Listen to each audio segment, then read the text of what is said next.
Y en este espacio pues tenemos este conversatorio, maestro y cineasta Dunaf Kuzmanic. Para ellos pues la presentación a cargo de Osvaldo Osorio como moderador, y para el Colombo Americano pues un placer tener a estos invitados que nos ilustrarán un poco sobre esta vida, recorrido y la obra que nos marca y que cada vez es más importante rescatar de Duni. Entonces, bienvenidos y que disfruten. Muchas gracias.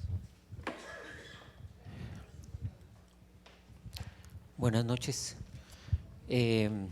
Para el Festival de Cine Colombiano de Medellín era muy importante hacer este homenaje. Cada año hacemos un homenaje a un director, a una figura clave del cine nacional.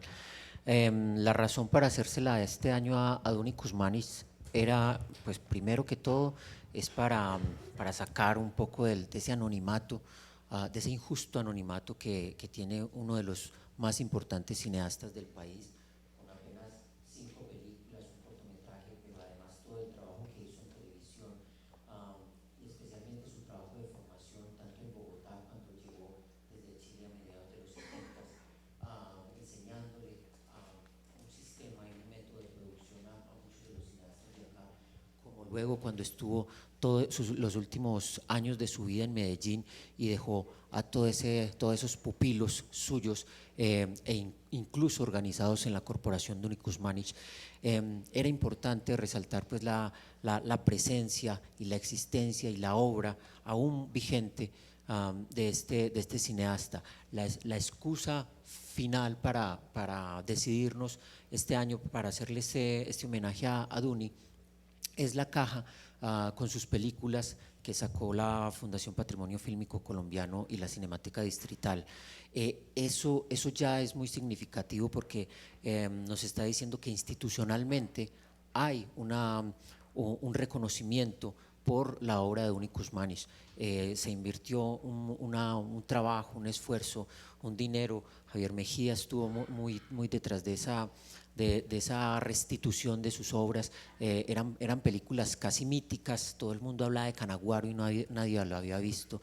Tal vez la mejor película política que se ha hecho en el país. Y afortunadamente con esta caja tenemos la oportunidad de ver la obra de Duni. Y por supuesto en el festival está programado durante toda la semana, todavía falta esta noche, pueden ver Canaguaro después de este conversatorio, y mañana y pasado mañana hay funciones. Esas películas de Canaguaro las están, de Duni Kuzmanic, están complementadas por el documental que hizo Javier Mejía. Entonces aprovecho y les presento a los invitados de este conversatorio, que justamente tienen todos los elementos y la cercanía para poder hablar de ese cineasta y ese maestro que fue Duni Kuzmanic. Tenemos en el extremo a Javier Mejía, el director de Apocalipsis y el director del documental Duni, que también, como les digo, está dentro de la programación del festival, y que fue muy cercano a Duni Kuzmanic y sobre todo en la producción de Apocalipsis. Duni fue una pieza clave. Diego Rojas es un profesor e investigador, una de las personas que más ha trabajado acerca del cine colombiano, y le tocó de primera mano en los años 80 pues ese trabajo de Duni, esa presencia de Duni en Bogotá con sus películas y su trabajo en la televisión. Y por supuesto Víctor Gaviria, que también tuvo una cercanía con Duni. Duni cuando llegó aquí en el 84, en el 86 más o menos llegó. 84 llegó a Medellín para quedarse. Entonces, claro, Víctor fue uno de los que les dio ese recibimiento, y con los que primero conectó por razones obvias aquí en la ciudad de Medellín, Duni Kuzmanic. Quiero entonces iniciar este conversatorio con el contexto, con el panorama, con la ubicación, y para eso le pido a Diego que nos cuente su visión de Duni dentro de esta lógica de un contexto de la cinematografía nacional de los 80s y la ubicación de la obra de Duni dentro de esa cinematografía, e incluso más importante todavía, dentro de la reflexión que se ha hecho sobre la realidad, la historia y la política del país. Gracias Osvaldo, gracias al festival y gracias a ustedes por estar acá en torno a este homenaje que de verdad era algo pendiente en el cine colombiano. Yo quisiera un poco darle la palabra a Duni, porque creo que dimensiona quién era él como creador. A raíz de la salida, de la terminación de Canaguaro, Sara Libis, una muy querida amiga y colega que lamentablemente falleció hace 5 años, que estuvo muy cerca al proceso del Duni bogotano, como lo llamo yo. Fue script, entre otras cosas, de Canaguaro, y ella lideró un ejercicio donde sentó en una misma mesa a Duni, a Pepe Sánchez, a Fernando Vélez, a Arnulfo Briceño, y creo que no se me escapa ninguno, para hacer una crónica que salió en la revista Cine de Focine, en la número 4, que llamó ella Canaguaro, historia de peripecias. Y cuando se empieza a hablar, esto vale tanto para los que ya conocen Canaguaro como para los que la van a volver a ver o la van a ver por primera vez. Yo creo que nos dimensiona un poco el personaje y su visión de futuro con sus palabras sobre Canaguaro. Dice Duni: ante todo queríamos hacer una película esencialmente colombiana, prescindir del lugar común, de la aproximación superficial o pintoresca o meramente costumbrista y tratar de calar en algún aspecto básico de la nacionalidad a través de su historia, de un personaje, de un acontecer. Entonces, habiendo definido esto, obviamente entran a jugar las preferencias, las ideas personales. Siempre he creído que la gran vertiente generatriz en cine ha sido la épica. Estados Unidos inventó sus westerns y sus thrillers y rescató sus guerras interiores y exteriores para retratar su identidad. El cine soviético nació escenificando sus gestas a partir de la Revolución de Octubre. Más cerca de nosotros, los mexicanos han reivindicado su revolución, los brasileños han producido su cine más relevante a partir de los cangaceiros y los argentinos nos han atosigado de héroes tangueros que vienen a constituir una especie de épica negra. El mejor cine que han producido los japoneses es el cine de los samuráis. Entonces, si partimos de esta premisa, Colombia se nos aparece como un país privilegiado que ofrece muchas vetas épicas a las que acudir. La violencia es una constante de su historia. Luego están todos los problemas de la tierra y las innumerables epopeyas de los colonizadores. Últimamente nace toda una mitología en torno a los traficantes de droga y de los esmeralderos. Incluso hay otros aspectos que también se pueden tratar épicamente, como son los relativos al deporte, por lo menos en los que se refiere al boxeo y sobre todo al ciclismo. Así que tenemos material de sobra para salir a la búsqueda de la identidad nacional en todos estos temas y así poder empezar a responder la pregunta primordial que se hace el público frente a su propio cine. ¿Quiénes somos? ¿De dónde venimos?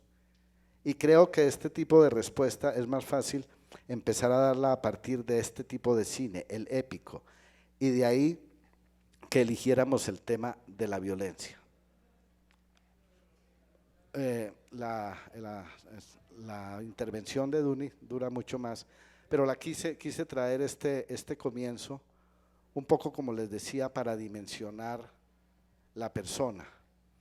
Duni llega a raíz del golpe en Chile, está ya muy documentado, y por sus relaciones familiares de amistad y colegaje con la familia Sánchez se vincula muy rápidamente al movimiento televisivo. Tímidamente ya la presencia de Pepe en la televisión era muy destacada, pero con una visión política fuerte y radical. Se vincula también a la ebullición del proyecto industrial colombiano de mediados finales de los 70 y comienzos de los 80. Hay dos coyunturas fundamentales: el cine de sobreprecio, uno de cuyos ejemplos es el corto que vimos en la inauguración, Cadáveres para el Alba, y el otro es el surgimiento de Focine a través de la ley de fomento cinematográfico a la que Duni también se vincula muy rápidamente. Y yo quisiera resaltar, para compartir la palabra y después continuar en este panorama de contexto, a varios Dunis. El Duni preclaro y que tenía una visión panorámica del ejercicio creativo y que muy rápidamente asimila a la realidad colombiana, como nos queda claro en este texto que acabo de leer. Pero también el Duni laborioso que introdujo, y Víctor en esto me puede acompañar, hablando seriamente del diseño de producción. Y llamó la atención de todo el mundo, que en este momento nos puede sonar una evidencia casi que de perogrullo, en ese momento, hacia lo que constituía la empresa de emprender un proyecto de un largometraje. Él decía, esto se tiene que asumir como un acto gerencial y creativo, organizado y sistemático. Estamos hablando de un momento donde el computador no existía. Y yo recuerdo que una de las disciplinas que fomentó Duni en ese momento era el diseño de producción a partir de un ejercicio donde se tomaba el guión, el proyecto de guión, y se empezaba a desglosar minuciosamente en unas sábanas de cartulina que podrían llegar de aquí al extremo de allá, recorriendo el guión en todos los elementos que involucraran factores de producción, tanto orgánicos de rodaje como factores materiales que había que introducir. Y desarrolló seminarios, esta era una faceta no muy conocida, que en algún momento dado Focine incluso lo llamó para que desarrollara seminarios que dieron, o sea, calaron mucho dentro de los colegas, llamando la atención sobre algo lógico pero necesario que en este momento no se tenía tan claro. Y es muy curioso contrastar este personaje con una mentalidad, digámoslo, un poco empresarial o de ingeniero de producción de algo, con la del creativo, con la del guionista y artista y el escritor que cree en la exploración de una realidad, que cree en el guión como un ejercicio creativo que después desarrolla en su época de Medellín hasta la profundidad, y que a su vez ejerce una cualidad especial en la dirección de actores. Él llamó también mucho la atención sobre la necesidad de que a partir de la construcción de personajes, la relación con los actores debía ser una relación creativa permanente que dimensionara todos sus proyectos. Yo quisiera dejar por ahora, para no abusar, pero dejar un poco ese personaje que llega, que se involucra con la televisión, que se involucra con el movimiento industrial del cine, que colabora con sus colegas, está mencionado en el catálogo y en muchas partes, con los guiones de Cóndores no entierran todos los días, por ejemplo, que trabaja con otros escritores como Antonio Montaña en sus dos últimos proyectos, pero que a su vez es un maestro en el sentido de enseñar, compartir enseñanzas y saberes, pero también en el sentido de maestro de obra. Era una persona muy laboriosa que decía que justamente solo a través del ejercicio continuo de una práctica artesanal se podría llegar a configurar un proyecto creativo. Y este creo que es el primero de los Dunis, el Duni bogotano. Víctor va a hablar del Duni de Medellín, pero no solo el Duni de Medellín, sino también a Víctor y a Duni los conecta otra cosa, y es el interés y casi la obsesión por un tema, y que es la historia violenta del país. Víctor tuvo hace poco un fallido intento de hacer una película con esos temas, de los que precisamente Duni hizo un par de películas, y entonces esa conexión de la ciudad, el oficio y este tema de la violencia y la historia del país conectan a Duni con Víctor. Víctor, ¿qué ¿Qué nos contás de Duni? Bueno, sí, pues yo hacía parte de un grupo de amigos que sobre todo liderados por Gonzalo Mejía y por otros amigos que tenían una empresa que se llamaba Encuadre. Y Duni no lo conocíamos, pero habíamos estado ya en el estreno de Canaguaro en Cartagena, en el 81 creo que fue, ¿cierto? Y nos había impactado enormemente, es tal la carga, digámoslo, épica de Canaguaro, que como ocurre con algunas películas colombianas, digámoslo, que uno no sabe si son ficción o si tienen algo como de realidad, como de documento histórico. Siendo una película de ficción, obviamente, hecha pues en el 80, no sé, 79, 80, pero tenía esa carga mítica del personaje, el escenario de los llanos, la música, ese momento privilegiado de una posible revolución que fracasó, que fue traicionada, el Canaguaro mismo, ese personaje, pues nosotros no nos distanciamos de esa primera visión de la película, la veíamos como algo que no éramos capaces, yo creo, como de saber, como lo podemos hacer ahora, saber, digámoslo, cuáles son las imágenes que están en la pantalla y cuáles son las imágenes que despiertan en uno. Estaba todo eso revuelto y Duni era un poco también un mito y sobre todo un hombre que se había atrevido a tocar ese tema y que se había atrevido también a hacer una película tan compleja, de una producción tan difícil en los llanos mismos, en locaciones reales, con los elementos, digamos, lo de la selva, el río, el morichal, los caballos y sobre todo como mostrando la posibilidad épica, digámoslo, del tema de los bandoleros y de los guerrilleros como un tema de películas de vaqueros, ¿cierto? Como mostrando la apertura de ese género.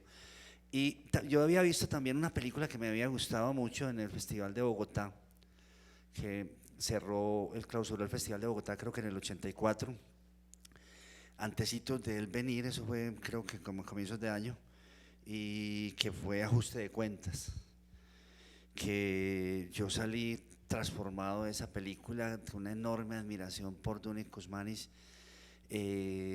y además estábamos pues en una época donde el narcotráfico estaba muy presente en todo el país, pero pensar en convertir eso en película era imposible.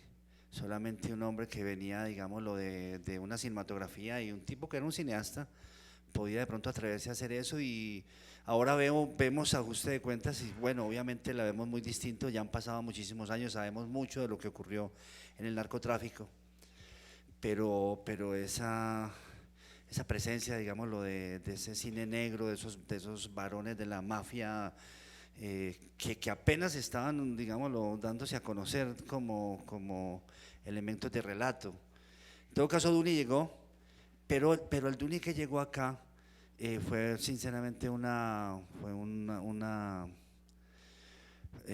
tornado, pues eso fue un revolcón tremendo, porque nosotros nunca habíamos hecho nada, yo acababa de hacer Habitantes de la Noche, y él llegó sobre todo, como dice Diego, como un productor, como un cineasta, digámoslo, que no quería detenerse en hablar del guión ni detenerse a hablar de la dirección propiamente del lenguaje de cine, sino que él de entrada nos regaló en ese curso unas herramientas para diseñar la producción de un largometraje o de un corto, de cualquier película, y eran unos instrumentos fascinantes, pues era todo muy manual, obviamente, no estábamos pues en la época de las manualidades todavía, y él hacía unos cuadros enormes en donde con distintos colores se iba desglosando el guión, y sobre todo él tenía un ímpetu inmenso de que las películas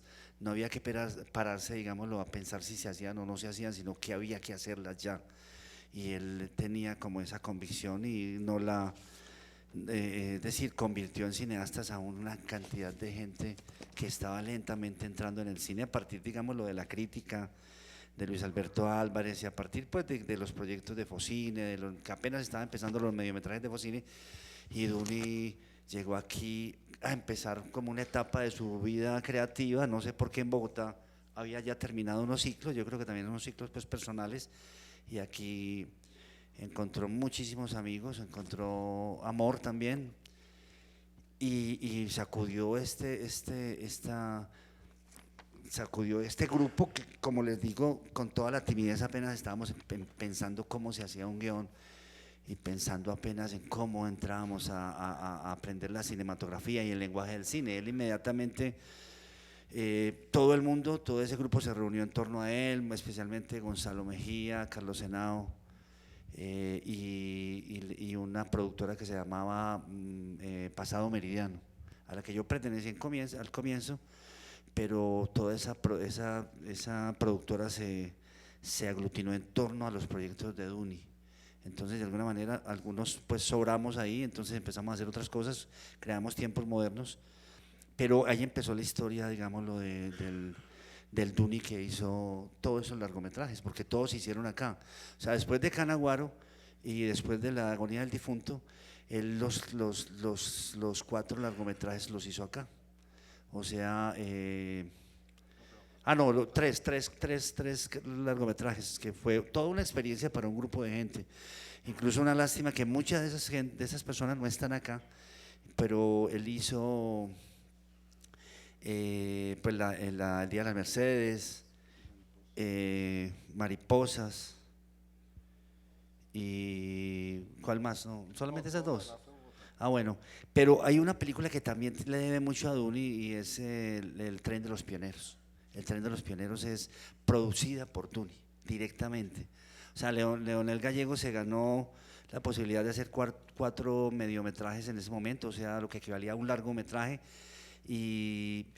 Pero yo pues lo digo, ese instrumento que creó Duni, o sea, Duni de alguna manera, no sé por qué, no hablaba como director durante mucho tiempo, o digámoslo a nivel de los cursos y todo, él hablaba era como productor, porque no quería como ponerse a pensar si las películas, cómo se podían hacer, había que hacerlas, y los temas empujaban, digámoslo, una forma. O sea, había que hacerlas, y todos entendíamos que de alguna forma había que hacerlas, o sea, que el lenguaje del cine se aplicaba, pero que el tema mismo, ese tema épico, político, el tema de lo que estaba apareciendo. Además, una cosa increíble de Duni era el sentido histórico que tenía, porque en esa época, en los años 80, pues todos veníamos de una idea, pues que yo creo que viene del Frente Nacional, y es que la historia solamente se puede reflejar en el arte después de que se aclimate y se precipite, o sea que después de 10 años por lo menos uno podía hablar de una cosa, era como la idea. O sea que la inmediatez de los hechos impedía cualquier lenguaje artístico, y Duni no respetaba eso para nada. Tanto que hizo ajuste de cuentas en puro narcotráfico cuando apenas nadie sabía realmente qué era lo que estaba pasando, hizo esa película. Y termino con el Tren de los Pioneros, pues en este primer recuerdo de Duni, porque de pronto él convenció a Leonel Gallego que se podía volver a repetir, a recrear y a hacer un relato sobre la gesta del ferrocarril de Antioquia. Una cosa, digámoslo, a nivel de producción imposible, mejor dicho, de concebir. Y él tenía una idea de producción también muy rápida, él no sé por qué llegó con una hiperactividad productiva inmensa. O sea, él pensaba que las películas se podían hacer en 15 días, en 20 días. Y entonces eso era frenético, digámoslo, y le comunicó eso a Leonel Gallego, y Leonel hizo una película que ustedes, no sé si ustedes la han visto, nosotros algunas veces le hemos hecho, aquí la hemos visto en retrospectivas, y es una película lo más interesante, que también tiene ese elemento que uno no sabe si es una película de ficción o si hace parte de un documento histórico, porque eso tenía Duni, convertía, digámoslo, los temas con esa hiperactividad de producción en que tenían que existir rápidamente. Y ustedes ven el Tren de los Pioneros, es una hechura, no a nivel de dirección, sino a nivel de producción, de posibilitar eso, es una hechura de Duni Kuzmanić. Ya volveremos a hablar de las películas de él y su presencia tanto en Bogotá y en Medellín, y cómo afectó a los realizadores, pero vámonos a hablar con Javier Mejía en un doble sentido. La consecuencia de todo esto que acaban de decir Diego y Víctor del Duni como productor, del Duni como formador, del Duni que traía un sistema. Javier Mejía y Apocalipsur y todos los que estaban en torno a la película se beneficiaron de ese sistema, pero adicionalmente, tal vez de los que estamos en esta mesa, Javier llegó a tener una mayor cercanía con Duni durante varios años. Entonces Javier nos puede hablar de, no sé, de esas cosas, además de la experiencia de la película, de esas cosas un poco insólitas de Duni, como que no tomaba Coca-Cola por el puro antiimperialismo, y era un viejo un poco radical y cascarrabias, pero no era por capricho, todo tenía una razón de ser, y uno cuando estaba cerca de Duni era eso, estar como cerca a un amigo y un maestro, y a Javier le tocó esta faceta de Duni, de amigo y de maestro. Javier. Hola, sí, nosotros conocimos a Duni en la universidad, y ahí están mis compañeros acá, y realmente donde no fuera Cusmanes sino Jaramillo no lo hubiéramos conocido. Realmente elegimos porque eso sonaba que sabía mucho. Cusmanes o Arango, no Cusmanes, huevón. Apuntémonos en ese. Y el hombre llegó a clase y empezó, y dijimos, wow. O sea, nosotros no tenemos ni idea de nada. Y este hombre empezó a hacer estos cuadros y empezó a hacer estas matrices y a explicarnos todo de cero, como si fuéramos unos niños de 3 años, y ahí quedamos enganchados. Entonces fue primero una relación académica, pero nos fuimos volviendo amigos. Nos empezamos él era una delicia, es que es la cosa con Duni, hablar como de un amigo, que era todo muy...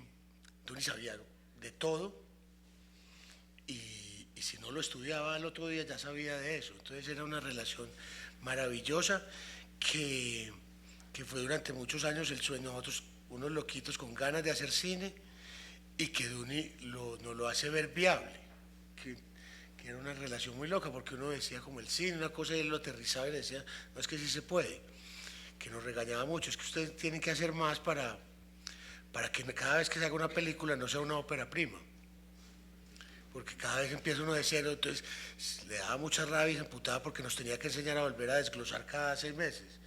Ya le olvidó cómo es esto, sacaba las hojitas y otra vez a sacar. Y lo que decías ahora, pues sí había computador cuando empezó Apocalipsis, pero nosotros hicimos esa misma sábana en papel cuadriculado y los colorcitos, y creo que eso fue la posibilidad de hacer Apocalipsis y que nos rindiera el poco dinero que había, fue por ese modelo de producción que nos enseñó Duni. Y ahí empezó una relación donde en la Dunicueva, Duni vivía en esa época del Apocalipsis, estaba viviendo la Dunicueva era un garaje de un edificio que había quedado tan mal hecho que el primer carro fue a entrar y quedó ahí así. Entonces se canceló el parqueadero y se volvió, eso era de la mamá de un amigo de la universidad, que lo volvió un estudio y se dedicó a hacer cosas no santas allá. Entonces lo mandaron y lo encerraron por allá en Miami, y entonces eso lo alquiló Duni, y tenía parrilla de luces, tenía cocina, un sitio muy especial, muy grande, donde podía hacer ensayos y podía haber 4 reuniones a la vez y uno no se mezclaba, y arrancamos como...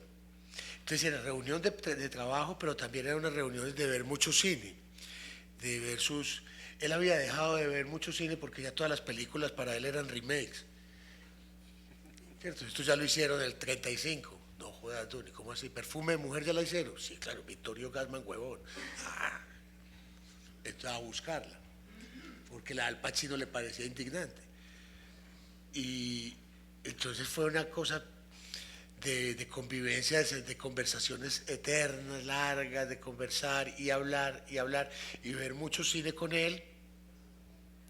Y en ese proceso pues de Apocalipsis yo alcancé a vivir con él unas semanas cuando me empezaron a cortar los servicios, me iba para allá. Y era un padre, pero también era un amigo, era una relación muy bonita, y creo que todos los amigos pues que tuvieron la oportunidad de pasar por allá, Duni tenía una generosidad increíble en su conocimiento y lo compartía sin dudarlo, y apoyaba todos los proyectos. Entonces con el guión trabajamos de una manera muy especial. Yo escribía y le mandaba el guión y él al otro día ya tenía las anotaciones y no te dejaba pensar mucho, sino que te obligaba a un trabajo que era un poco lo que mencionaba Víctor ahora de, sí, era una máquina de trabajar. A mí me alcanzó a contar historias de, ve, ¿qué tal te parece esta idea? Y a los 20 días tener un guión impecable, que uno dice, pero ¿cómo va a ser?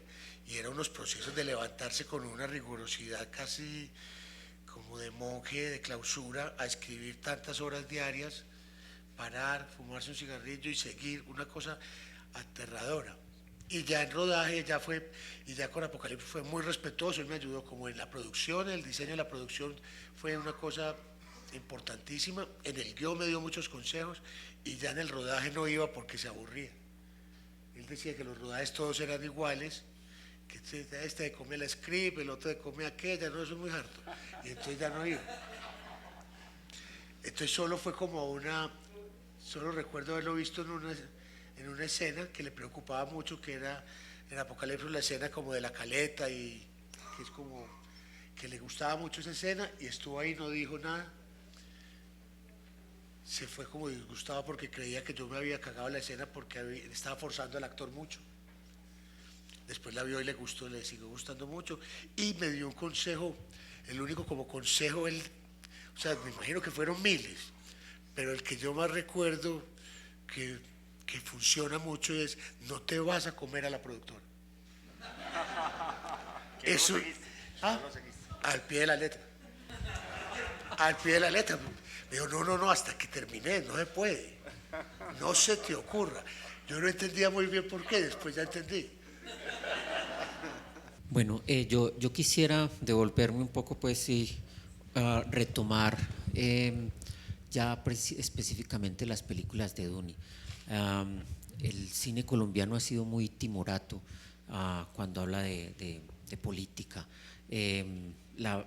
Impera más que la censura, que la hubo, y Duni fue el principal perjudicado de esa censura que hubo en el país en los años 80.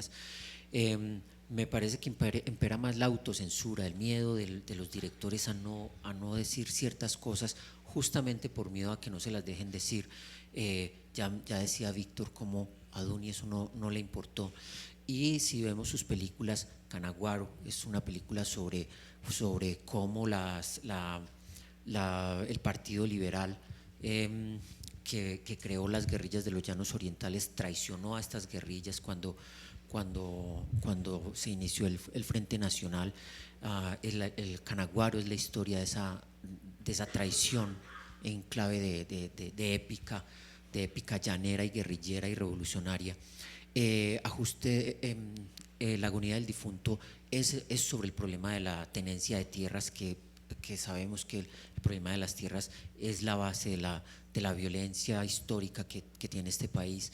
El Día de las Mercedes es la represión, a un pueblo, cómo un pueblo se transforma cuando llega la represión de los militares y la imposición, y no les queda otro remedio que rebelarse. Ajuste de cuentas es una película que a mí me sorprende mucho porque claro, tal vez se ve un poco envejecida en términos de la producción, pero tiene una vigencia que aún resulta como hiriente para muchos. Lo que dice Duni con esa película es tal vez la película más valiente, podríamos decir, y más atrevida que hizo. Hablar del narcotráfico cuando justamente el narcotráfico se estaba tomando al país en todos sus niveles y en todas sus esferas. Y Mariposas ya es una cosa un poco más desenfadada, pero aún así en clave de comedia, como en clave de farsa, una historia de prostitutas que van de pueblo en pueblo, pero de fondo las películas de Duni siempre tienen un interés político, y sistemáticamente esa película está siendo crítica con toda la corrupción y la doble moral del poder en todas sus instancias, el militar, el institucional y el eclesiástico. Con este panorama temático de las películas eh, Diego, ¿cómo llega, cómo ven los otros directores estas películas de Duni? ¿Cómo entra ese cine de él dentro de esta cinematografía que su gran película lo sigue siendo?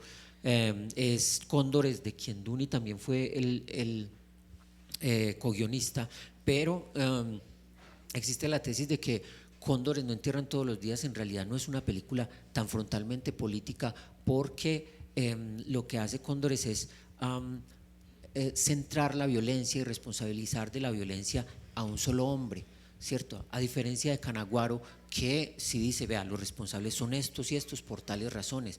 En cambio, como que personaliza las culpas de esa violencia Cóndores.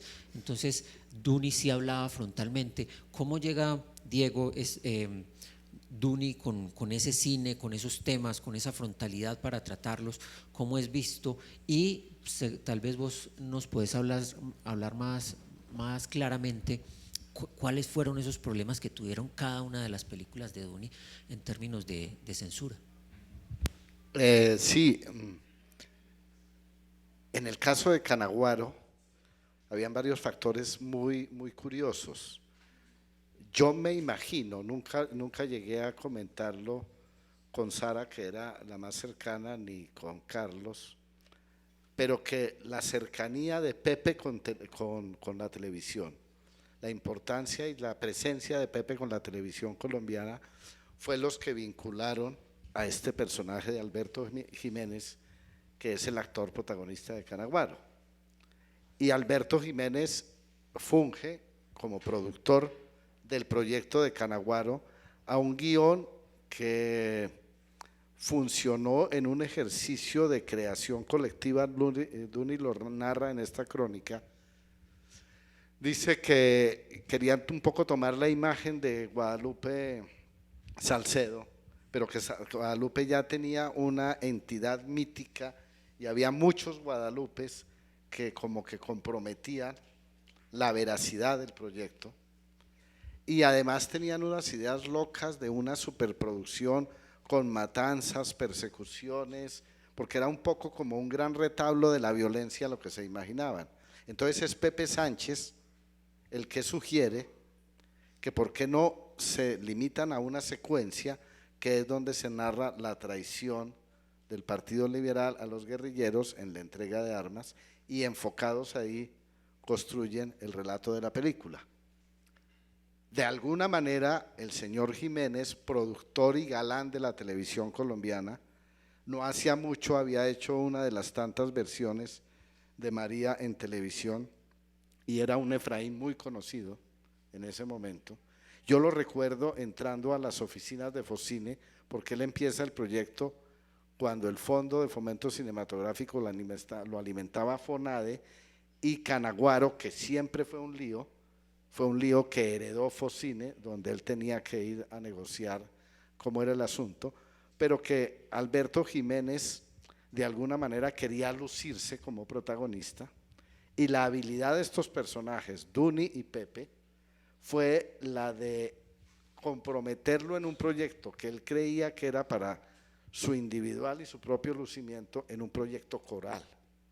Ahora, lo que decía Víctor, y a mí me parece paradójico, está en esta crónica, no lo voy a leer, pero ellos se van a rodar Canaguaro sin un guión preciso, con unas ideas muy claras, con unos perfiles de personajes muy claros, pero cada noche trabajaban lo que iban a elaborar al día siguiente y salían a rodar sobre los roles.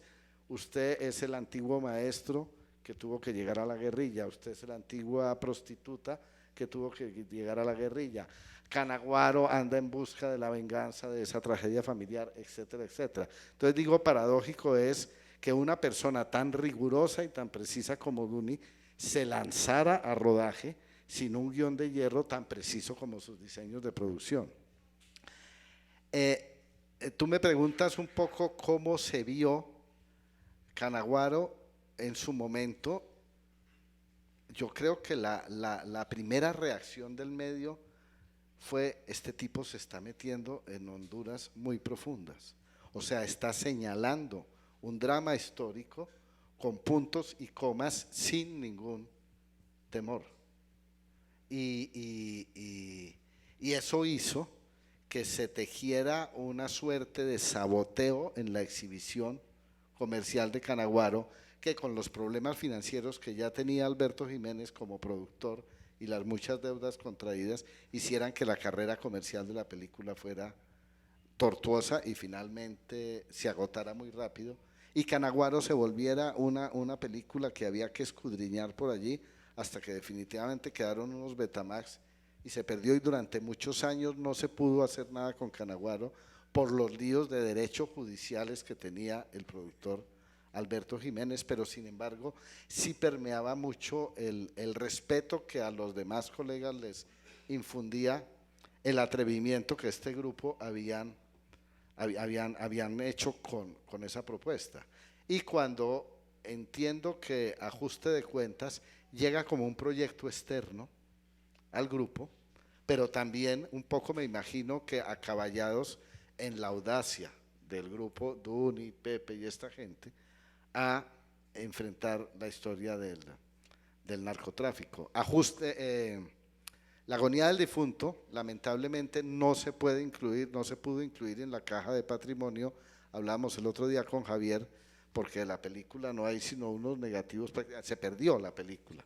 Este era un proyecto de unos inversionistas del Valle del Cauca que le compran los derechos e involucran al proyecto a Esteban Navajas, el dramaturgo, teatrero, autor original de la obra de teatro que cuenta esta historia.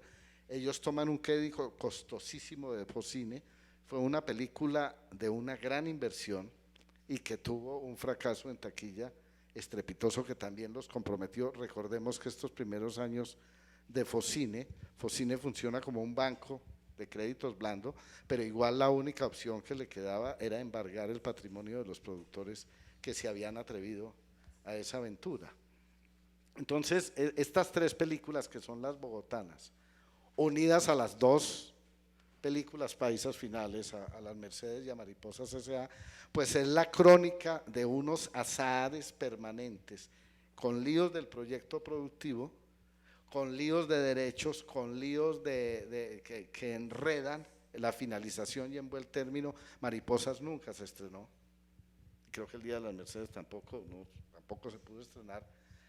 Y la paradoja en la que pienso yo ahora en este momento es como un personaje tan riguroso, tan preciso, sus propias películas se ven enredadas en una y mil desventuras que finalmente hacen que hasta hoy las estemos recuperando y hasta hoy las estemos revisando. Mira, hay dos cosas ahí que te añado, Diego, es que yo hablé con Jiménez, con Alberto Jiménez, y el huevón dice que no, que a él lo llaman, pues, que ellos querían que actuara, que Duni le pidió el favor, y yo estoy completamente seguro que es mentira. Y Pepe después me lo confirma y me dice, no, a él lo llamamos como productor, como era un galán que tenía dinero, para que les metiera dinero en la producción. Y cuando ya van creo que era Hugo Armando el que iba a ser el protagónico, un señor de esos de esa época, y cuando ya faltando una semana, les dice, o soy yo o no meto la plata. Les forzó cómo hacer la cosa. Y yo siento otra cosa con Duni, es que a Duni, en esa cosa frenética de hacer, cuando él ya estaba en el rodaje, estaba pensando en la otra. Ya haciendo una, terminando una, ya estaba en la otra. Entonces yo siento que él, era el proceso de hacerla y ya de ahí él resbalaba y quería era otra cosa. Quería seguir haciendo sin parar. Creo que tiene mucho que ver eso, que era un poco descuidado en la parte de finalizarla, que se vea. Porque es increíble 5 largos y los estemos descubriendo 20 años después, y que en Cartagena se haya estrenado por primera vez Mariposas. Es muy loco. Y a propósito de eso, de lo que están hablando ustedes, ¿cómo? Pues seguramente Diego alguna relación tuvo, algún conocimiento tuvo, y a Javier seguramente Duni le habló mucho de eso. ¿Cómo era esa relación con la televisión de Duni? ¿Con la televisión? Con la televisión. Era amor y odio, lo hacía por un asunto alimenticio. a pesar de la importancia y de la importancia del valor que tiene Don Chinche, y Duni estaba detrás de Don Chinche y de Farsán. Era un desprecio absoluto, pero muy inteligente, porque con lo que quería y conocía Duni a Pepe Sánchez, cuando Pepe se ingenia a partir de un personaje sucedáneo de la exitosísima serie Yo y Tú y Elisa del Carpio, de ahí sale el Chinche, incluso tienen problemas de derechos porque a él le toca ponerle Don Chinche y todo porque se iba a llamar como el personaje y Alicia del Carpio no deja, la de Yo y Tú.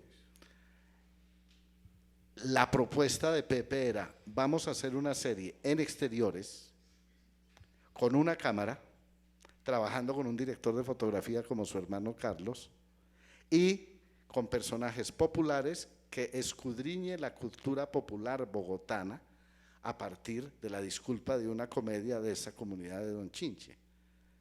RTI y Fernando Gómez Agudelo apoyan a Pepe en ese proyecto, que nunca se imaginaron que tuviera el éxito y el impacto que llegó a tener durante varios años. Entonces, cuando Duni entra a apoyar el trabajo de dirección, porque es que Pepe escribía y dirigía un capítulo de media hora semanal, eso era una locura. Entonces Duni lo llega a apoyar en la puesta en escena, ya propiamente en la dirección, mientras Pepe se encerraba a seguir escribiendo el capítulo de la semana siguiente. Pero estoy seguro que más allá del parentesco, la finalidad y todo eso, era porque Duni entendía, este es un proyecto de gran calado que va más allá de la simple televisión comercial. Pepe, recordemos que en un momento de esa misma época, también acompaña el proyecto de series que significaron un momento importantísimo en la televisión colombiana. Las series como Vivir la Vida, como la adaptación de La Tregua de Benedetti, donde la televisión se estaba comunicando con el espectador colombiano de una manera muy distinta a la manera frívola como la televisión lo hace hoy en día y lo hizo en los años subsiguientes. Fue un momento muy especial y eso hizo que Duni, en busca también de una cierta seguridad económica, participaron en el proyecto del Chinche, en el proyecto de Romeo y Buceta y este tipo de trabajos que querían escudriñar en la cultura popular sin dejar de ser televisión. Pero en general el mundo de la televisión, el mundo de la farándula le producía un desprecio que ni siquiera era animadversión, sino físico desprecio. Él lo despreciaba profundamente.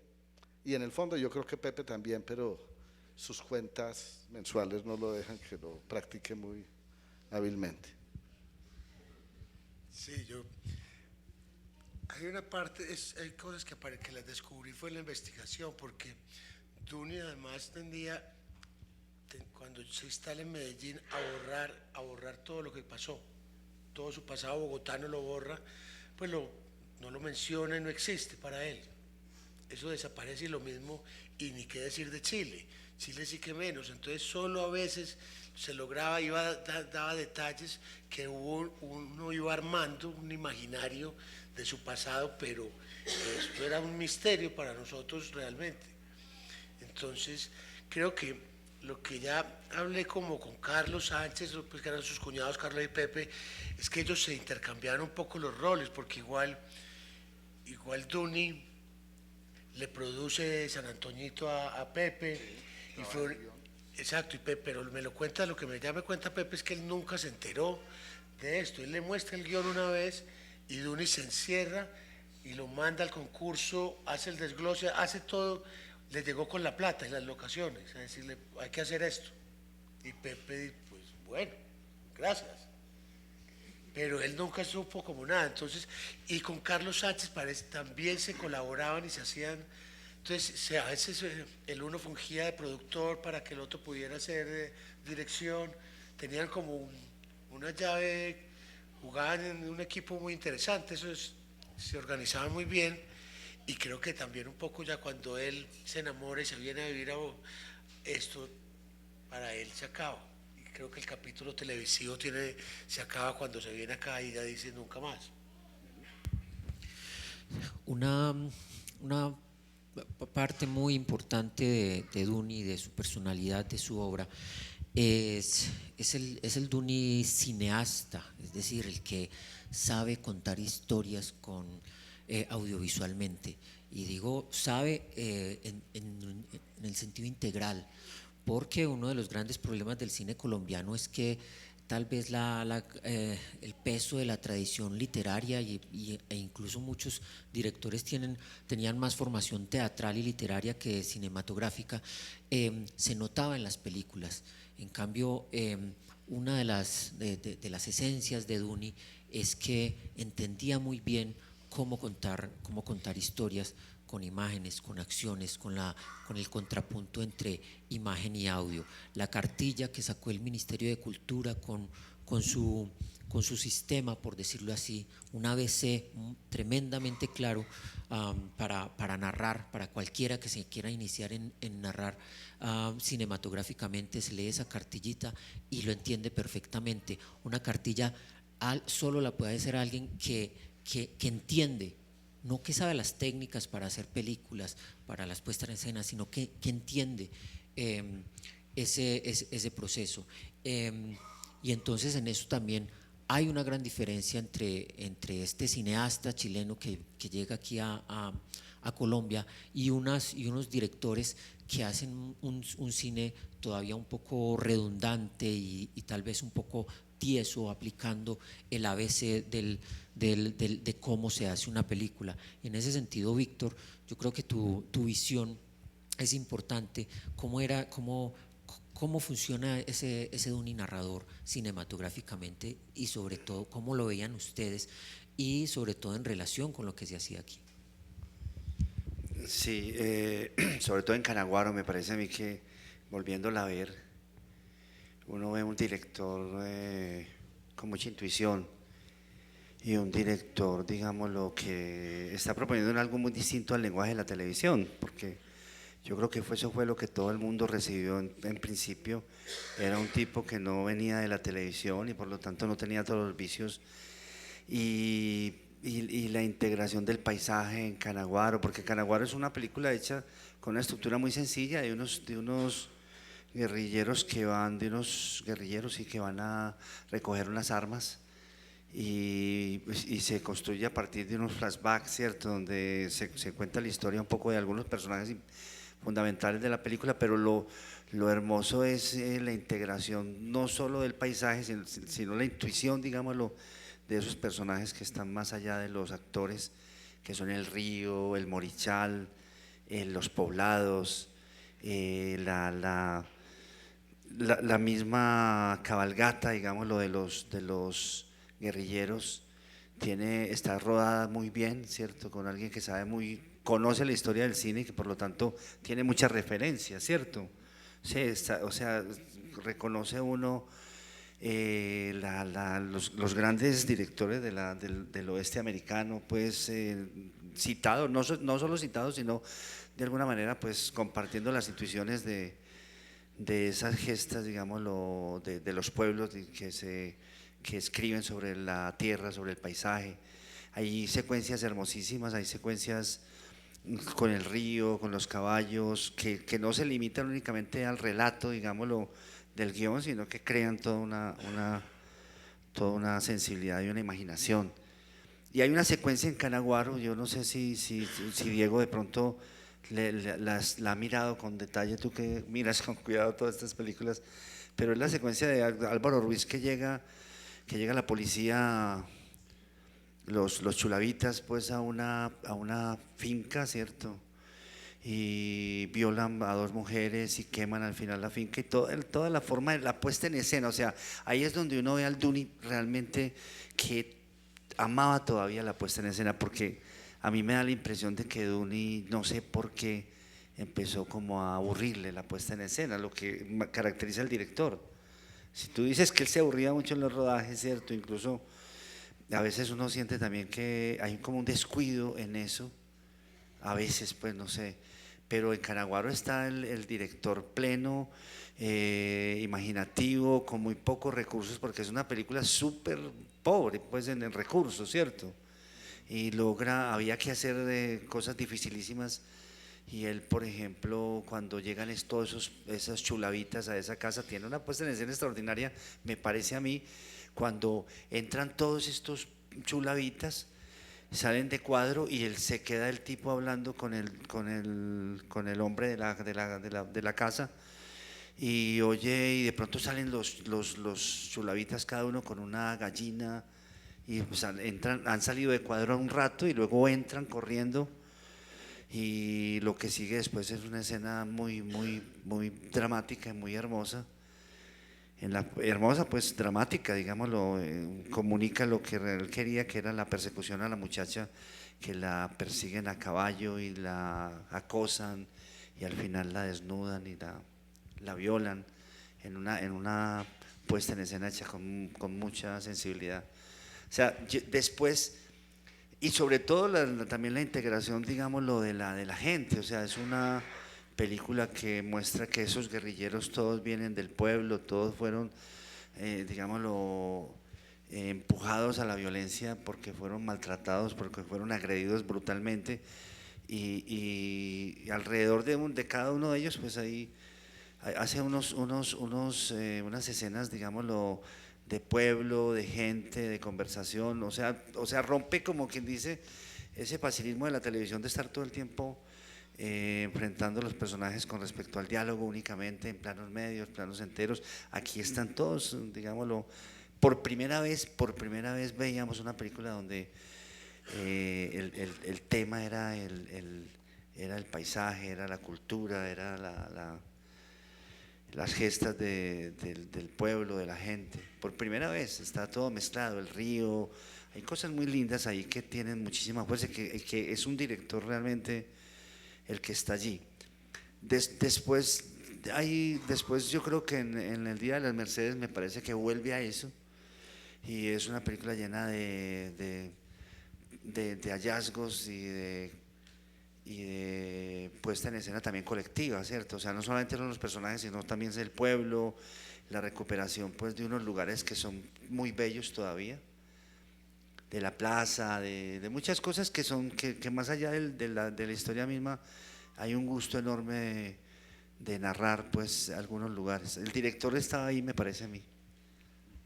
Sí, yo quisiera recomendar, a propósito de lo que dice Víctor, se quiso incluir en el catálogo, el espacio no lo permitió, pero ahora hablando con César hay la idea de esta crónica de la historia de peripecias de Canaguaro, colgarla en la página del festival, porque justamente como hay las distintas voces de esa creación colectiva, hay una descripción hermosísima de Fernando Vélez, camarógrafo, de esta escena que es definitivamente escabrosa, impactante, y de cómo tenían pensados unos dollies y una serie de cosas alegóricas a John Ford y demás monstruos del western, y finalmente las limitaciones lo permitieron y cómo lo resolvieron mediante un juego circular, que es lo que le da como toda esa cuestión coreográfica a una escena dramática que es nada menos que la destrucción de la familia de Canaguaro. O sea, ese es el recuerdo, que es lo que va a hacer que Canaguaro se vuelva el líder guerrillero. Ahí está el nodo dramático de lo que va a desatar todo lo que fue Canaguaro después en la historia y en el relato mismo de la película. Entonces llamo la atención de que ojalá cuando se cuelgue, miren con atención esa crónica que muestra definitivamente la épica del rodaje dificultoso, pero que va a resultar en una película como Canaguaro. Y hago esta conexión, no sé por qué me viene, porque en estos días de Duni concentrado hemos visto que el recurso del pueblo que se quema en Cadáveres del Alba es también ese pueblo que se quema en Canaguaro y retoma también la cuestión en el Día de las Mercedes. Es una forma como de expiación a través del fuego, donde la violencia y todo este drama solamente se concluye mediante el fuego y mediante una suerte de expiación en una imagen constante que mantiene Duni a lo largo, por lo pronto, de estas tres películas, que es también muy interesante. Porque es bien, exacto, es una cosa de purificación, el fuego purificador, pero también de tierra arrasada, de no hay esperanza y dejar y todo, y nada, y vamos. de desplazamiento, de exploración del campesino quemando y yéndose, y empecemos de cero, pero no dejemos nada. Me sorprendió en Cabaret del Alba volver a ver esa metáfora que vuelve a aparecer en el Día de las Mercedes, que Rafa me dijo en algún momento, que el presidente de la corporación, de que el Día de las Mercedes se perdieron unos rollos y por eso tiene unos problemas en el último acto bien serios de montaje, que les falta, que uno siente que falta material, y es que se perdieron unos rollos en un laboratorio, que eran como los contraplanos y ciertos apoyos que tenía, que hace que es una película que me gusta muy a mí mucho, pero que siento unas carencias técnicas de que le faltó algo, de que le pasó algo ahí. Bueno, antes de abrir micrófono al público y aquí hay muchas personas que conocieron a Duni, tal vez algo querrán decir de él o, no, o le preguntarán a los invitados a la mesa. Quisiera terminar antes de eso con Javier, que nos cuente, no sé, que nos hable de su película. Javier hizo un documental que se llama Duni y una investigación rigurosa, entrevistó a todos quienes lo conocían, fue a Chile, y cuando uno ve ese documental se da cuenta de que ese misterio que era Duni, todavía aún, por más rigor que tenga el documental, por más que todos los que lo conocieron hablaban y decían cosas de él, todavía como que el Duni no termina de sorprender y de conocerse, y parte de ese misterio que tenía en su personalidad era lo atractivo de él también. ¿Qué te encontraste como para un resumen general y esa cosa del Duni misterioso en tu película, Javier? Fue muy, sí, o sea, el misterio continúa porque siguen apareciendo conexiones y sitios que van ahí entrando como la ficha, acomodando en esa en esta reconstrucción de la vida de Duni. Conocimos su primera película, que es muy interesante porque era actores naturales. Su primera película fue con actores naturales de un pueblo que queda a 4 horas de Santiago, que se llama Lolol, y donde ya ahí empieza la relación con Pepe. Pepe le hace asistencia de dirección en esa película, que es Juan Maula del Garrubo, que es un mediometraje con un concurso de teatro, y el premio se vuelve a hacer la película. Entonces, hablar como con sus amigos fue muy sorprendente, darse cuenta que el tipo siempre tuvo una cosa misteriosa, que no le gustaba contar todo, siempre fue un suspenso, y que Bogotá no sabía nada de Chile, ni sabía qué había pasado con Medellín. O sea, los fragmentos de su vida están claramente partidos. En Chile le dijo a su hermana en el aeropuerto: ahora me voy y nunca vuelvo más, en el 73, y nunca volvió. Volvió a ir una parte clandestino a Chile hasta que lo agarran, lo torturan y bueno, y sale. Pero tampoco habló de la tortura, se sospecha pues 20 días en una cárcel chilena, le deben haber apretado las bolas. Y después se va a Bogotá, y cuando llega, ustedes los de Bogotá conocían como desde el 74 al 84, y Medellín conocíamos como desde el 84, solo se armó cuando tuve como todo el material, que esto coincide con esto, y aparecen como las novias, pero si este estaba aquí con este, empieza como a armarse ese rompecabezas de la vida de él, y es tan bonito esta cosa de la enseñanza, que uno de sus muchos hijos adoptivos sea Pierre Carl, el gran documentalista europeo, que es de una novia francesa que tuvo Duni, fue criado por Duni por muchos años, que le enseñaba, que le daba libros de marxismo para dummies a los 5 años, el pobre lo enloqueció. Y entonces sí, Osvaldo, creo que sigue siendo un misterio, como muchas cosas de Duni, como unas travesías que hizo.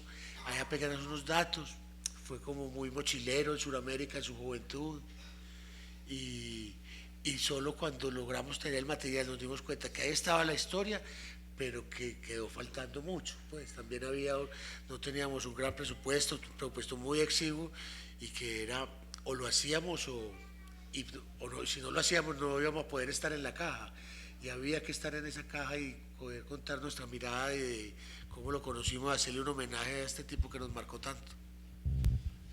Antes de abrir el micrófono al público, Diego o Víctor, ¿quieren decir algo? ¿Les faltó algo? No, agregar un poco al halo misterioso, de pronto Víctor ahorita recuerda esto. Duni, ese personaje que se movía como era muy alto, muy delgado, pero él se movía y como que estaba y no estaba, y infundía como cariño, pero a su vez respeto y distancia. Entonces Duni en su época bogotana tenía un Land Rover extra largo, que era de los pocos vehículos de ese tipo, azul me acuerdo. Ese era el vehículo de Duni y ese vehículo el pobre traqueó en muchos rodajes el Jeep de Duni, que era conocido. Pero voy a lo siguiente, una noche le prestó el Jeep muy recelosamente a Carlos Sánchez, a su cuñado, al fotógrafo. Y a Carlos lo atracan, le intentan robar el carro. Carlos ofrece resistencia y le meten una puñalada en el cuello. De ahí en adelante la barba de Carlos es mucho más frondosa porque él oculta esa horrible cicatriz. Pero esto fue cuidados intensivos, esto fue un drama espantoso. Me acuerdo, en el hospital militar, todos los amigos y la comunidad cinematográfica se conmocionó. El carro se lo llevan y después aparece, pues era un carro de tres que podrían haber en Colombia de esas características. Y yo me acuerdo mucho que en las noches en el hospital militar, velando por la salud de Carlos, con Duni, él muy molesto caminaba frente a un gran ventanal del hospital militar y hablaba como consigo mismo y con uno diciendo, pero este huevón hacerse matar por un carro. Y cuando todo el mundo sabía que si le llegaban a robar el carro a Duni era una tragedia mayúscula, y yo me imagino que Carlos se enfrentó a los atracadores fue por el miedo de la reacción de Duni. Y fue como un momento de humanidad muy especial. Y lo último que refuerza esos muchos misterios, cuando hicimos el proyecto de estos documentales de historia del cine colombiano con Luis Ospina, que abarcaban del 70 al 95, los años de Duni, por lo menos en Bogotá y buena parte en Medellín, tratamos infructuosamente por 1000 vías, creo que Víctor nos trató también de ayudar, de hacerle una entrevista a Duni, y la respuesta siempre fue radical: muchas gracias, los quiero mucho, pero no me interesa. Y nunca quiso darle entrevista ni hablar de sus películas. Muy bien, si alguien tiene alguna pregunta o una intervención, ya te llevamos el micrófono.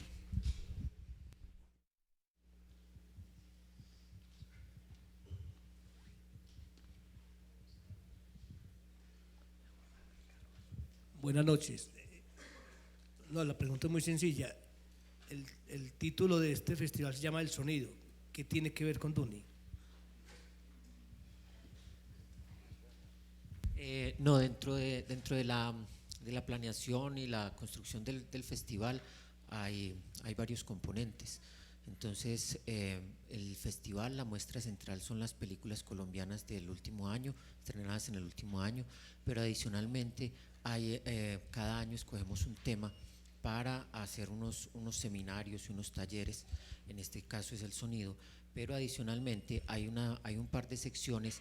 Este año no tenemos una sección histórica, no la hicimos. Cada año tenemos una retrospectiva y un homenajeado.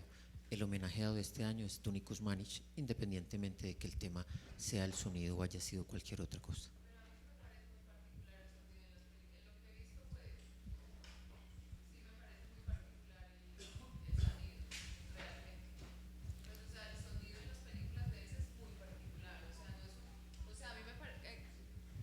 realmente sí pienso que hay el sonido en las películas, no las he visto todas, pues o sea, pero sí me parece que es muy particular. Realmente, cuando dijeron el sonido, yo dije, no, pues pero claro, o sea, realmente sí hay el sonido en esas películas es muy particular, la cosa de la chillada de los, pues de la tortura con lo del sonido ese de los marranos. O sea, y todas las cosas, todo el tratamiento es, o sea, la música, porque pone cosas de acá, pone cosas de como muchas referencias de cosas militares, pero puestas con cosas de acá. Realmente es muy interesante. Pues, o sea, para mí tiene una relación, pero directa. O sea, pensé que había más conciencia, digamos, en ese asunto, porque realmente es impresionante. Mire, ahí me caigo en cuenta de que Duni, antes de dedicarse al cine, fue músico. Y tenía que esa etapa no nos tocó a nosotros. Ya cuando nosotros nos acercamos a Duni, nunca pues volvió a sacar, no tenía pues ni guitarra, ni le interesaba, ni hablaba de eso. Pero buena parte de su juventud, o que ocurre durante el gobierno de Frei, Duni acompañó toda la campaña de Frei, siendo payador, y tenía un seudónimo que era Jacinto Rey, el payador del pueblo, y se hizo conocer así durante mucho tiempo, haciendo payas alusivas antes de que Frei diera su discurso, y tenía un talento bárbaro, lo que sabemos, la corporación Duni ha recuperado musicalmente, tenía muy buena voz y tocaba el cuatro con realmente maestría. Ángel Parra, el hijo de Violeta, lo recuerda como muy buen intérprete del cuatro, que era un instrumento que no se conocía en Chile. Y eso lo descubrimos allá, y hay una canción que se ha recuperado y participó en concursos a nivel nacional y ganó un par de concursos de folclore en Chile como intérprete y como compositor, y como escribía canciones y unos de esos misterios de cantante. Por aquí está Edson, que seguramente ese aparte le puede interesar particularmente, un músico que deviene en director. No tengo la menor idea, no tengo la menor idea, pero, y además el 4 lo intercambió, hay una historia con el 4, eso lo cambió por una ruana después. Sí. Víctor Jara, eso. La idea es hay un mito que no se ha podido comprobar, porque sí eran amigos, pero al parecer ese 4 se lo dio, Duni le dio ese 4 a Víctor Jara, que fue el primer 4 que tocó Víctor Jara fue ese. Es así, cierto, eso es lo que nos dijeron, y allá lo mencionan como la hermana de Duni nos decía que podía coincidir las fechas, porque Duni era amigo de Víctor Jara. Cuando ya se aburre la universidad, se dedica a tocar 4 y a jugar ajedrez. Buenas noches, mi nombre es Alonso Argüello. Bueno, yo conocí a Duni en la Universidad de Antioquia, fue mi maestro. Es más, todo lo que sé de la realización audiovisual fue con Duni. Yo estudiaba teatro en el 96 en la Universidad de Antioquia, y él llegó a dictar un curso por la parte de artes plásticas, de producción audiovisual, que es como lo llaman, de la idea a la realización, que era su. Y luego nos encarretamos con él de forma independiente. En la Universidad de Antioquia nos reuníamos todas las noches, no todas las semanas, algunos días, y empezamos a experimentar, porque él trabajaba mucho el tema de la dirección de actores, que era un elemento clave. Muchos éramos actores de teatro y empezábamos a explorar el mundo también del lenguaje del cine. Él me acompañó en un mediometraje que hicimos en Betacán, fue mi asesor, que se llama El silencio de los pájaros, donde yo fui el actor y el guionista, y él fue el que estuvo durante toda, digamos, el proceso de acompañamiento. Estoy hablando entre el 97 y el año 2000. Eso es su proceso cuando estaba dando cursos en la Universidad de Antioquia.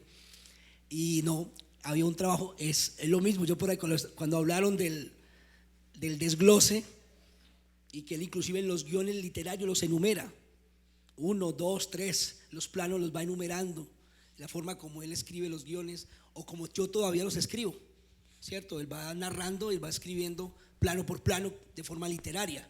Incluso todavía cuando hay ese ejercicio cuando trabajamos guiones. Él nos decía que no había necesidad de hacer un guión técnico, sino que el guión literario estaba implícito, el plano de forma técnica, por decir algo, no decía primer plano, sino diga un rostro, una mano, de forma literaria, resuélvalo. Él nos enseñaba ese método, y ese método del desglose que todavía lo guardo, todavía tengo esos cuadros grandes que nos enseñaba para ir a hacer la producción. Entonces, guardo esa anécdota, realmente que es algo muy merecido, que nos lo debíamos, porque creo que es uno de los que nos aportó mucho, y sobre todo en ese lenguaje de la narración, de que sepamos narrar una idea. Eso es algo muy clave para nuestra formación y nuestro enfoque. Y asistió inclusive cuando estrenamos en el 2000 ese proyecto. Él fue al estreno porque él también poco iba, digamos, a él poco iba, como decía, eso era también algo misterioso, porque a él le gustaba que lo visitaran, pero que él poco salir. Ese día pues a regañadientas fue a ver el ejercicio que hicimos y creamos. Y tanto que fue así, él se murió y se nos quedó un proyecto que luego lo mandamos alguna vez. Había sacado, creo que Producciones Pons, todavía estaba con Ravisión. Eran como una serie por ventanas, una historia por ventanas que creamos, tanto que hoy en día pues tenemos un proyecto que si se hace en algún momento de corto de ficción, es una historia a través de ventanas. Nació de unos ejercicios de teatro que hacíamos, porque nosotros hacíamos el ejercicio actuado y luego escribíamos con Duni. Eran unos experimentos que estábamos haciendo en ese momento dado. Estoy hablando entre el 97 y el 2000. Entonces, esa otra faceta que estuve en la Universidad de Antioquia un tiempo. Lo llevas allí, por favor.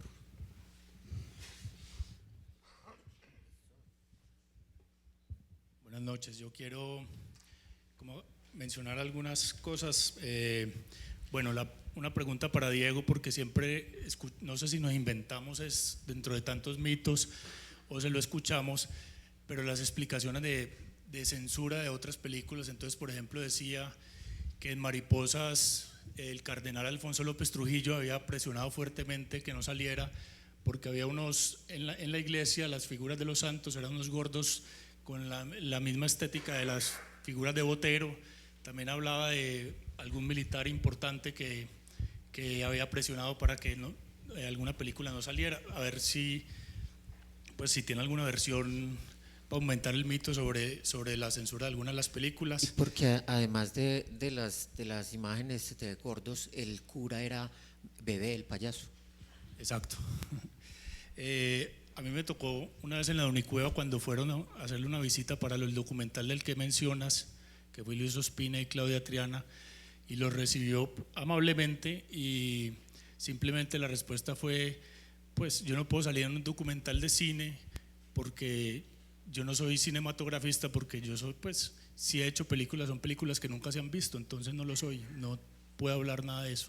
Fue lo que le escuché decir en ese momento cuando lo trataron de convencer.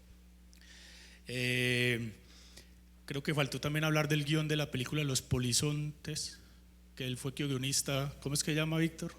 La nave de los sueños. Y no sé, también creo que hay que destacar es como la coherencia, no solo política, ideológica, y no como ser humano. O sea, yo nunca he visto una persona más coherente, y ser coherente en la vida en general y en este país es bien complicado.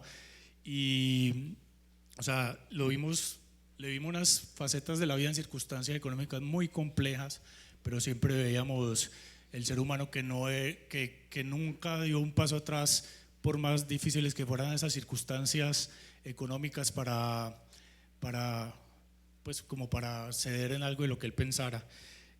Alguna vez Rafa me contó que en uno de los correos con el hijastro francés, porque también tenía como la idea de que él era como de izquierda y comunismo, y se lo preguntamos varias veces y él decía: no, a mí yo odio, pues obviamente era anticapitalista, pero también le parecía una farsa y odiaba como esas cosas de izquierda. Y en un correo me dijo Rafa que le decía al hijo, porque también el hijastro le hace reproche, y él al final de su vida le dijo: no, yo no soy un comunista, yo soy un anarquista.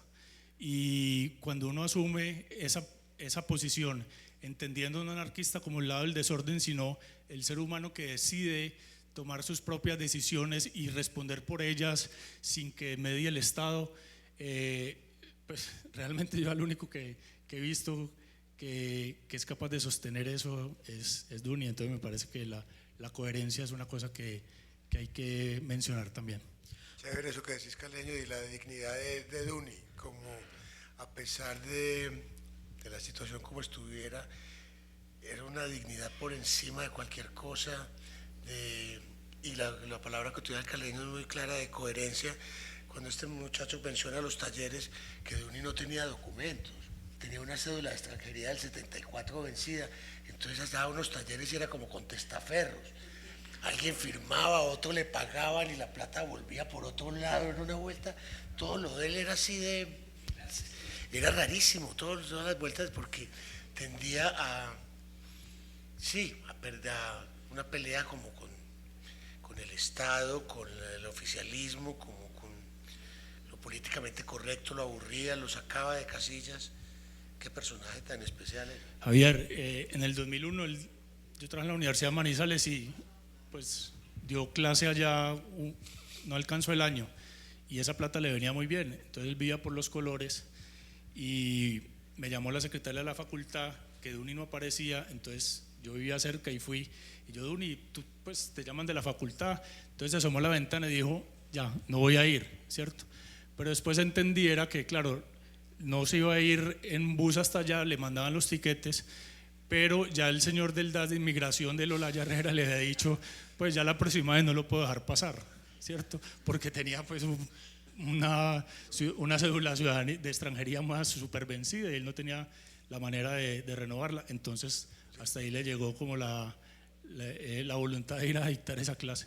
A mí me gusta una historia de un aeropuerto, que como él contaba él decía que los chilenos y los colombianos eran muy parecidos, con la diferencia de que si los chilenos ven a alguien hacen fila, los colombianos se amontonan, pero todos a mirar, hay alguien mirando algo y los chilenos hacen fila, los colombianos sí se amontonan por los lados. Entonces él llegaba muy temprano a los aeropuertos, pues como dicen 2 horas, él llegaba con 2 horas y tenía su maleta donde llevaba las cosas personales, documentos y esto, y le abren la maleta y le encuentran un perico. El policía le dice, ¿esto qué es? Y Duni le mete un regaño y le dice, pues dosis personal ignorante. Y tenía el artículo del periódico recortado. Y se lo saca y le dice, ve, aquí dice animal. Pase, señor. ¿Qué tal? Yo simplemente quería como subrayar ese asunto del Duni humanista, el ser humano humanista y político que había en él. Yo siempre he dicho que su casa era como el único territorio libre de América que yo había conocido alguna vez, porque ahí todo era posible y de alguna manera no había limitación alguna para todo tipo de ideas, de pensamientos y lo que sea. Lo que me lleva a mí un poco como a, siempre he pensado que eso de alguna manera cubre ese misterio que hay alrededor de Duni. Para mí Duni siempre fue como de la modestia absoluta, digamos, de la que, digamos, él no le gustaba que hablaran de él. Y a la vez era un ser humano que siento que siempre estuvo inconforme, en el sentido que él siempre quiso más y él siempre pensó que nunca iba a llegar a cumplir con todo lo que tenía que hacer. Y que su camino era, y de alguna manera tal vez eso pueda explicar ese Duni acelerado buscando hacer una película y hacer la siguiente y hacer la siguiente, porque él era un convencido de que había que transformar las cosas en el mundo. Y él soñaba con una América libre, él realmente tenía unos sueños y unos ideales muy profundos y eso lo marcaban a él profundamente, eso es lo que lo movían a él, más allá inclusive de el éxito de una película. Para él el éxito de la película era ver que un público la aceptara y eso era lo suficiente. Él decía que le gustaba ir a los estrenos pero quedarse afuera y escuchar la reacción al final. Si es que habían aplausos, la película funcionaba y entonces había que dedicarse a la siguiente, que no había que quedarse en la película que se había logrado. Y eso era un poco como ese reflejo de ese ser político que lo que buscaba era transformar el mundo y que a través de cada una de esas piezas que él hacía o de que cada vez que aportaba a la producción de alguna obra de alguien, él sentía que de alguna manera estaba ayudando a transformar ese mundo. Y yo creo que eso pesaba en él, creo que pesaba más que cualquier otra cosa, esa posibilidad de estar permanentemente aportando una transformación del mundo que él veía que era profundamente injusto y frente al cual era absolutamente contestatario, y que la única manera de vivir enfrentándolo era en esa absoluta coherencia suya de vivir como él era y pegado a sus ideales y nunca claudicar a ningún tipo de sus ideales, ¿cierto? De ahí esos momentos de dificultad económica muy grande que llegó a tener, porque él rechazaba los trabajos que podrían ser eventualmente beneficiosos para él, porque iban en contra de su filosofía, de su manera de pensar y de su coherencia ideológica. Entonces eso simplemente no se aceptaba, ¿sí? Pasáselo a Juan Pablo. Tal vez Javier o Rafael o Juan Guillermo el Caleño podrían contarnos un poco, porque hubo una sexta película que Duni no pudo terminar que se llamaba El Enviado. Claro que Se Rafael empezó iba a a actuar rodar. en ella, Rafa el y el protagonista que Caleño no duró nada, vea. Sí. O no nacimos para protagonistas, no hemos podido saber cómo. Sería nos va a bueno ir. que Rafa, que fue asistente de dirección en esa película, yo recuerdo que iba, no trabajé en ella, pero iba todo el tiempo al rodaje de colado, y de pronto un día llamo a Rafa y me dice, no, ya la película no va a seguir, pero nunca supe muy bien qué pasó. Se llamaba o se iba a llamar El Enviado, y era una coproducción con España, rodada en 35 milímetros, una producción más o menos grande. Creo que alcancé a ir a un par de semanas de rodaje. Entonces sería bueno que Rafa o Creo el que Caleño Rafa nos sabe más del contara. asunto. Yo creo Sí, que sí, hay porque un él era problema. asistente de dirección ahí. Queda plática de perder. Que hable el protagonista. Bueno, esa película se paró por una media bobadita, y es que la productora era Sofía Aristizábal. Entonces Sofía creía que eso se hacía como hacer un evento. Entonces Sofía decía, tranquilo mijo, que eso se hace, he hecho eventos más grandes. Y yo ahora mirando el contrato ya entendí por qué se paró la película, por los socios que tenía. Eran Luis Alfredo Ramos Botero, José Roberto Arango y Carlos Alberto Robles. Y cuando no habían leído el guión, cuando leyeron el guión se dieron cuenta con quién se habían metido. Entonces dieron la orden de parar la película. Esa es la realidad del Enviado, que hoy ese guión se llama El cristal con que se mire, que es un guión muy bien logrado, es una historia muy bacana. Y bueno, ya que me dieron el micrófono, solo dos cositas de Duni. La primera, la dignidad de ese hombre, pues esa era toda prueba. Uno iba a la casa de Duni y hubo una época en que Duni lo único que tenía era un pan francés y un poco de balsámica, y le decía a uno, te invito a comer. Entonces le decían, no maestro, yo no voy a comer. Le decía, no, es que ya estoy sirviendo, hombre. Y cogía el pan, lo partía y le daba a uno con balsámica, y le decía, ¿querés más? ¿O estás bien? No. Y otra que, o sea, la dignidad de ese hombre, él lo invitaba a uno a comer y era dar lo que tenía, o sea, esa era la comida, y con toda la dignidad del mundo.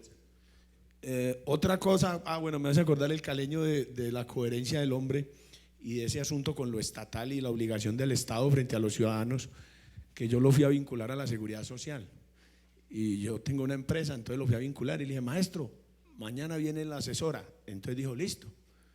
Cuando llegamos, le vio a la niña en el bordado de la camisa y de la blusa, Comeva, y ese hombre la mira y dice, ¿cómo así? ¿Usted no es de Seguro Social? Y entonces ella dijo, no, yo soy de Comeva. Y me dijo, no es nada personal. ¿Sabe cuánto se ganó su jefe este último trimestre? La empresa, ¿sabe cuánto invierten? Y le dio todo a esa pobre muchachita una cátedra y dijo, eso es una obligación del Estado, a mí no me venga a vincular usted a la salud. Y no se dejó vincular a la salud y murió. Por ahí lo metimos al CISBEN como a última hora, lo pudimos meter. Y lo tercero es que yo no sé cómo logré yo amar a un hombre que decía que la arepa no es comida. Bien. Bueno, nos quedamos con esa y con una invitación. La invitación es por parte del Festival de Cine Colombiano de Medellín y de la Corporación Duni Kuzmanić, que se asoció con nosotros para hacer este conversatorio. La invitación es a que vean las pelis de Duni.